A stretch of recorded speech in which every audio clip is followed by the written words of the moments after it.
ये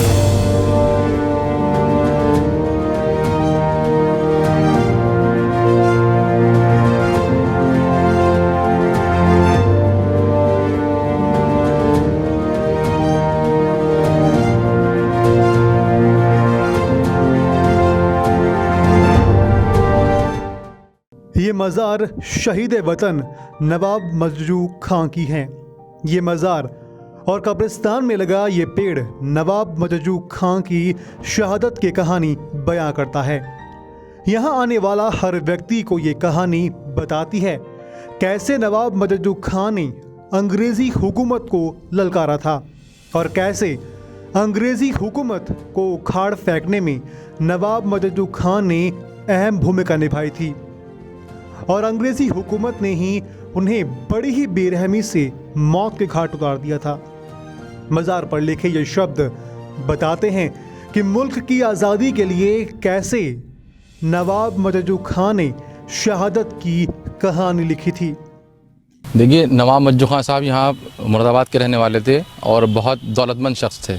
यहाँ पर उस वक्त 1857 से पहले यहाँ पर अंग्रेज़ों की हुकूमत थी, नवाब रामपुर के ज़रिए। नवाब रामपुर की भी हुकूमत थी, अंग्रेज़ों की हुकूमत थी, क्योंकि नवाब रामपुर शुरू से ही अंग्रेज़ों के साथ रहे।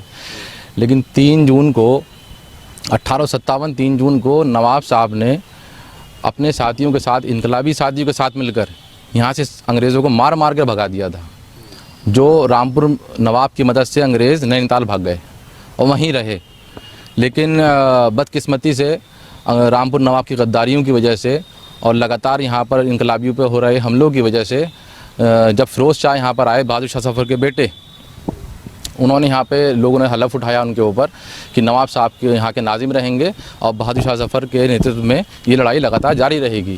फ़िरोज़ शाह के जाने के बाद अंग्रेज़ों ने दोबारा यहाँ हमला किया रामपुर नवाब की मदद से और 25 अप्रैल 1858 को नवाब साहब के ऊपर हमला हुआ और नवाब साहब को गोली से छलनी कर दिया गया। उसके बाद उनकी जो कोठी थी, उस कोठी के बाहर ही जो है एक हाथी उनका बना हुआ था नवाब साहब का, और वहाँ पे कुछ चूने का काम चल रहा था।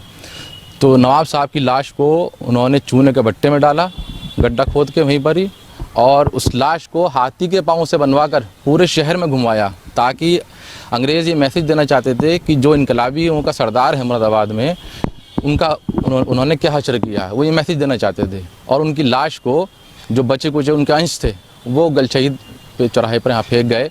जिसके बाद गलशहीद बाबा के नाम से मशहूर एक बुज़ुर्ग थे, उन्होंने उनको यहाँ तदफीन किया और जिसके बाद अंग्रेज़ों ने उनको भी शहीद कर दिया था। वतन पर मरने वालों का यही आखिरी निशान होता है। अंग्रेज़ों ने उन्हें बेहद दर्दनाक मौत दी थी। कहा जाता है कि पहले उनके हाथ पैर और हड्डियां तोड़ने का आदेश दिया, फिर ताज़ा चूने में डालकर उन पर पानी डाला गया, उन्हें हाथी के पैर से बांध करके पूरे शहर में घुमाया गया। बाद में उनके शव को गलशहीद में इसी इमली के पेड़ से लटका दिया गया। ये वही पेड़ है जो इतिहास को ताज़ा करता है। स्थानीय पार्षद ने, सुहेल ने मीडिया के सामने बड़ी मांग उठाई है।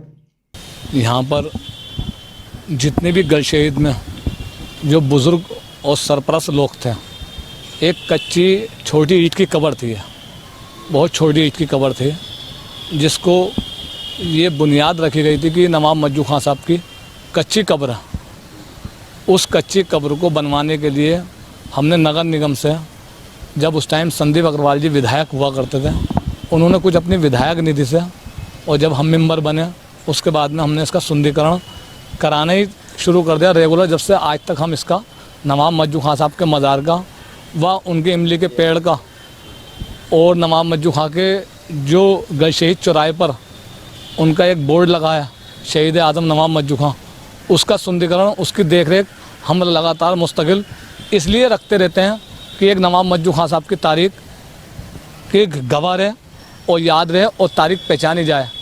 एक मांग हमने नवाब मजरू खां साहब की और रखी है गलशहीदी चौराहे पर, वो ये रखी है कि गलशहीद चौराहे पर जो फाउंटेन बीच में बना हुआ है, जो सर्कल बना हुआ है, उसके ऊपर नवाब मजरू खां साहब का एक अस्तबल बनवा दिया जाए घोड़े पे, ताकि आने जाने वाले लोगों को पता चले कि कोई शहीद वतन नवाब मजरू खां या शहीद आज़म नवाब मजरू खां यहाँ पे सुपुर्द खाक है।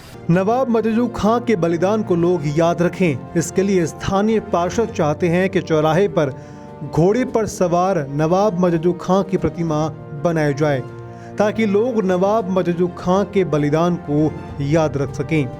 मुरादाबाद से वाजिद अली की रिपोर्ट।